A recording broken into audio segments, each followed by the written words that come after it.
So it's Tuesday, and unfortunately I didn't get a chance to do an update video for Sunday and Monday for a good reason. So on Sunday when I came down here, it was the day of the storm, and basically during the summer I'd moved one of my low tunnels and I'd popped it on top of a coal frame top, and I hadn't secured the coal frame top to its base, and I hadn't really secured the low tunnel to the coal frame top. I just put a couple of screws in, and that was enough over summer. I didn't really notice that I hadn't done it properly, and so I knew I was going to change it in autumn, but I didn't get around to changing it in autumn, and as a result the top ripped off, ripped out its screws and went kind of flying over into my neighbour's allotment plot and landed on a spike.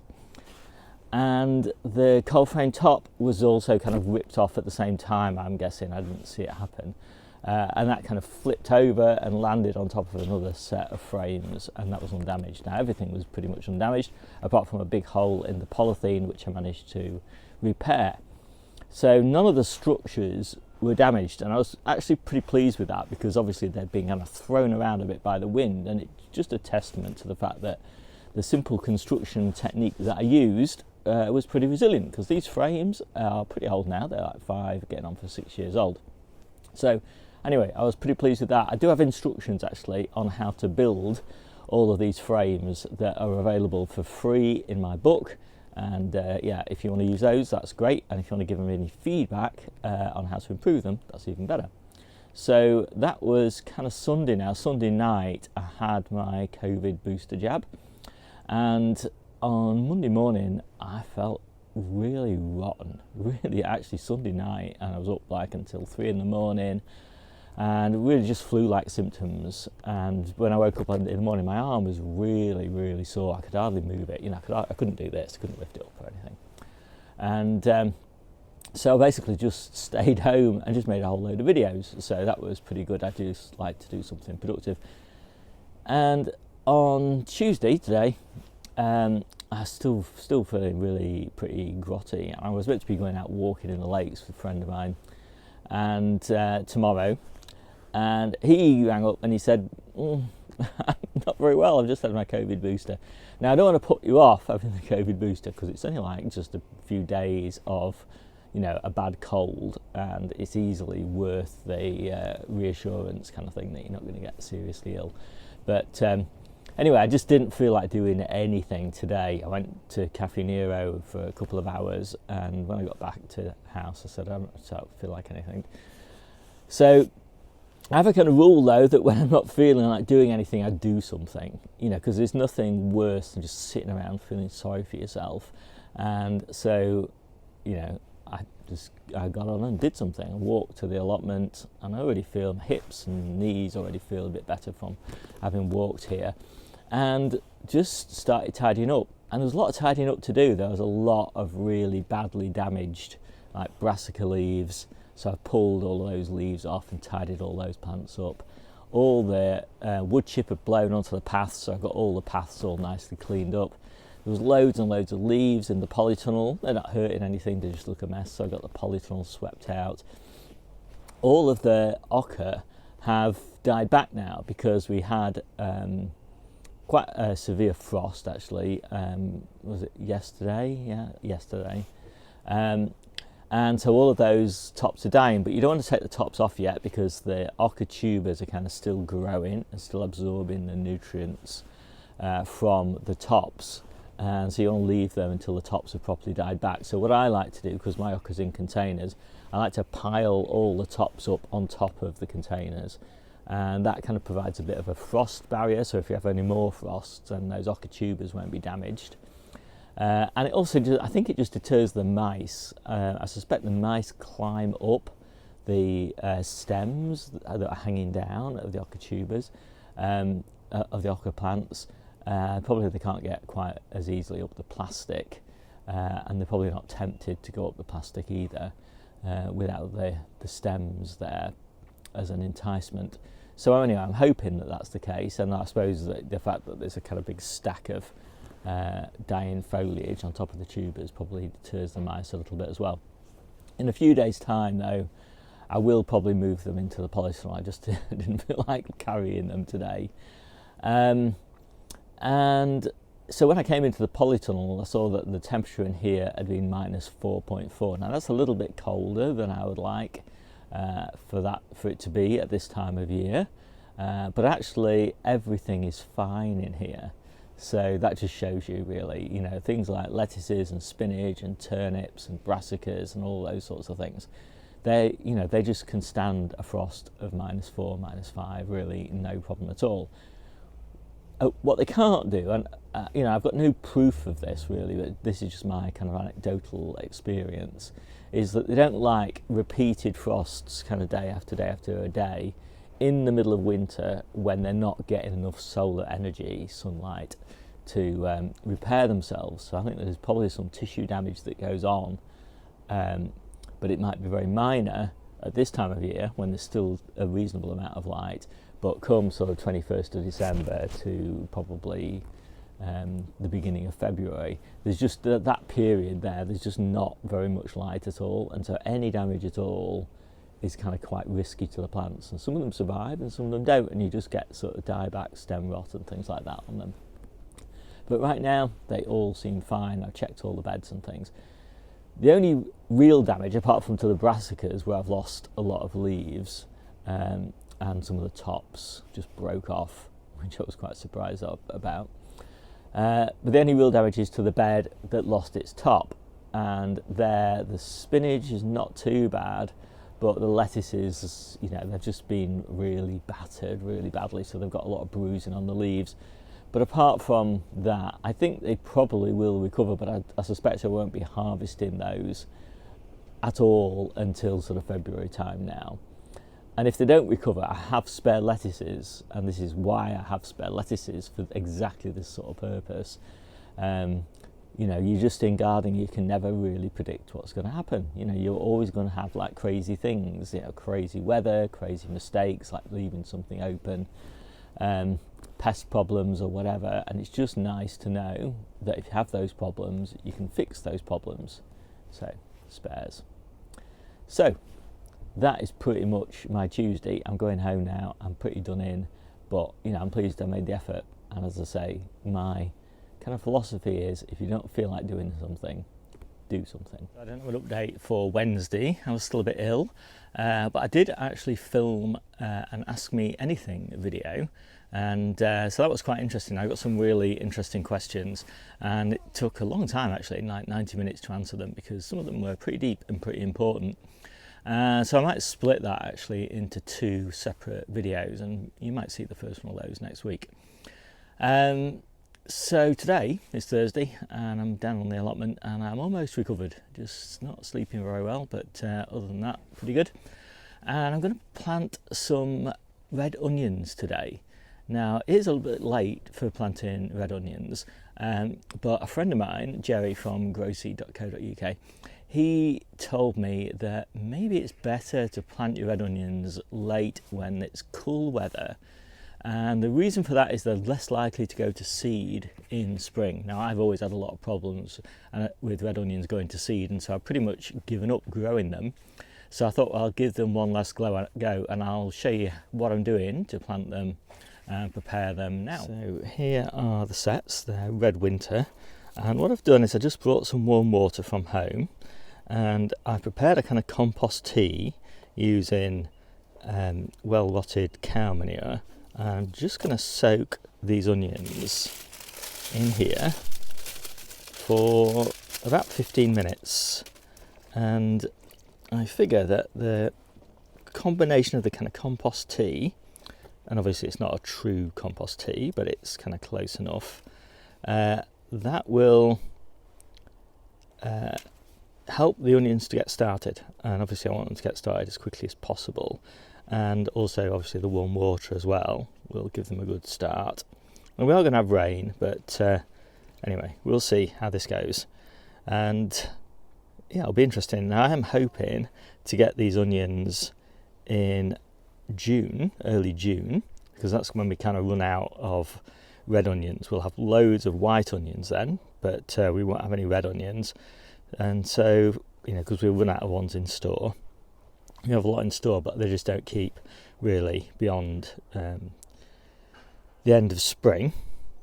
So I'll show you quickly where I'm going to plant them. Now I'm just going to plant them under this little low tunnel, and at the moment it's got field beans in it, and there's plenty of gaps between those field beans, and those field beans can come out in kind of April time, long before the onions will really need the space. And this ground is actually mulched with mulch. So I'm also just going to get this bed weeded. I wasn't really sure what I was going to do with this bed. I don't normally have beds free at this time of year, and that was quite annoying me. But what I figured out is that I can use this bed for my early kales and early kind of calabrese and cauliflowers and things like that, this whole bed, and then plant it with purple sprouting broccoli in July. So I'm actually quite excited now about the potential for this bed, although it will stay empty now until maybe as late as March, depending on the weather, apart from those field beans, of course. So these have had their 15 minutes now, and so I'm just going to plant them in here. I've just got a little stick somewhere that I'm going to use to make the holes, and it's worth just looking at these field beans actually, because we've been harvesting these continuously now for about a month, and now's the time I'm just going to leave them. Probably I might take the odd one, but they will just start spring back to life in about the middle of February and grow on really strong all the way through March and April, and you just keep on pinching them off and taking the tips. So there we go, they're all in, and I planted them about an inch below the level of the mulch. I just need to close the mulch up over the top of them now, and they were nice small sets. I like small sets. I think the small red onions always seem to do better than the big sets, so I think that will be alright. The ground isn't frozen, although the mulch is, but it was easy to break through it. And I just want to make clear that this is not actually a recommendation, this is an experiment. And it's just because this ground will effectively be free and unused between April and June, because then the field beans will be finishing in April, and I won't be putting the sweet corn and squash in until June. And this cover here doesn't keep anything warm and doesn't really protect them from pests. It's just primarily there because it slightly reduces the wind chill, which is pretty useful sometimes. Makes the difference between the field beans surviving and dying over winter. So I've got 6 carrot beds. This one's almost finished, and at this time of year I like to put a cold frame top on them, and for a few reasons. So the first one is that I just find that they're better when they're not being completely kind of frosted and unfrosted and frosted and unfrosted many times, and it makes it a heck of a lot easier to harvest them. And I don't know, I think when they dry out a little bit, the soil surface dries out a bit, the slug problems aren't quite so bad. So just a few reasons like that, but the main reason is I want to start replanting them. So this bed is ready obviously for replanting now, and this bed will be ready at the end of December. So I have got stuff to replant these beds with, and I'll probably do it sometime in January or February. So I want the soil to warm up a little bit and dry out a little bit. It's very sodden at the moment, and I will, probably not on this bed, but on these other beds down here, eventually cut the tops off the carrots as well. As soon as they show any sign of kind of dying back. So there is a little bit of dieback on, say, that one there, but there's still a lot of green on these at the moment. They still look pretty healthy, so they've probably still got a few weeks, maybe more, of green growth on them. But as I say, as soon as I see any sign, I just cut the tops off and just leave 1 or 2 inches so I can still see where the carrots are. But I'll be pleased to get these tops on, because it's a job that's much better to do on a beautiful day like today when there's no wind than it is trying to find a day in January or February to do it. Also, every few years I like to fit new hinges I have tried brass ones, but they're so incredibly expensive by comparison with these cheapest chips ones from Wilko, so I kind of just stuck with that. So I use cheap hinges and stainless steel expensive screws, and that seems to work a treat. It's a really quick job. All done. 20 minutes work. And the last thing I did today is I've just gone through all of the undercover beds and checked them to see whether they need watering, and 2 or 3 of them did, and the edges of some of these beds did, so I just watered the edges down here, but not the main parts of the beds. And this may actually be the last chance that I get to water, because it's a lovely day. I can leave the polytunnel doors open, and I can leave them open overnight, and it's nice and sunny. And so everything, you know, I've opened up all the beds outside just to give them a good ventilation. So as I say, maybe the last watering, maybe not, maybe one more watering before February. But the ground doesn't really dry out very much at this time of year, and the plants don't grow very fast at this time of year, so watering isn't really needed. So it's Friday today. I managed to film a nice sunset yesterday afternoon, and today is harvest day because we've got some fairly heavy rain and high winds again coming tomorrow. So I won't be doing very much gardening, I don't think, tomorrow. And I do like, you know, mild weather really for harvesting. It makes all the difference.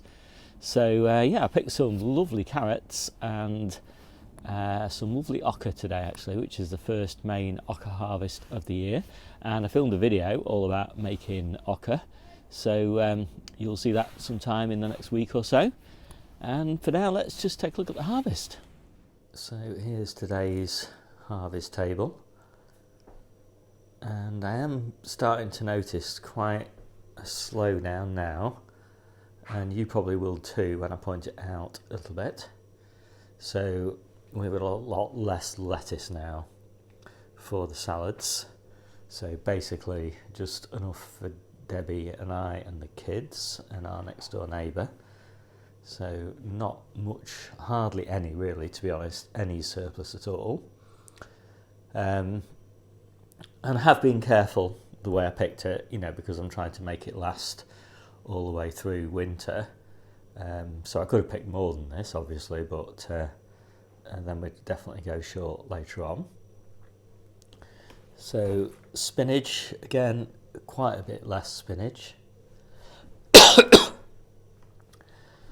Gorgeous new potatoes straight from the compost, and main crop potatoes. You just have to forgive my cough, unfortunately. Tatsoi and pak choi.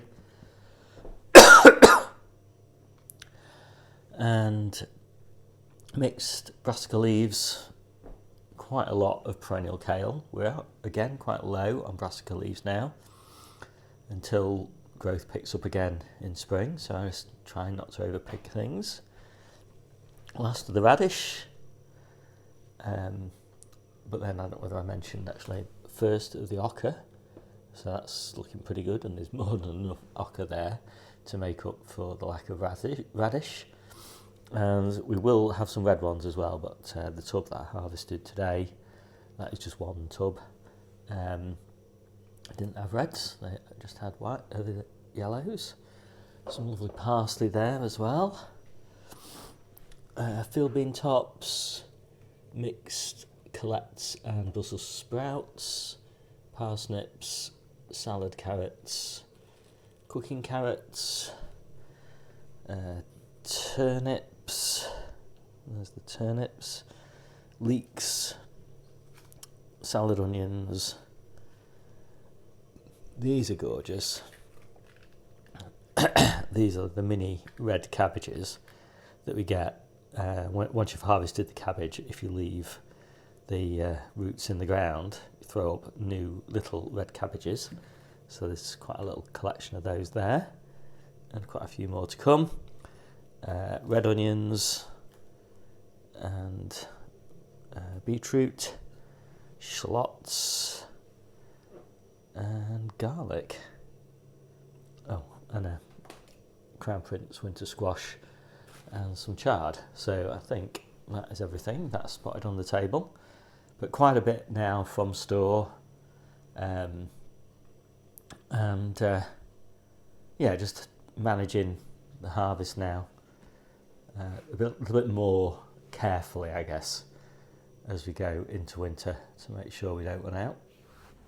So there you go, I think we're all done. My name's Steve, this is the Seaside Kitchen Garden and Allotment channel, and I'll see you soon.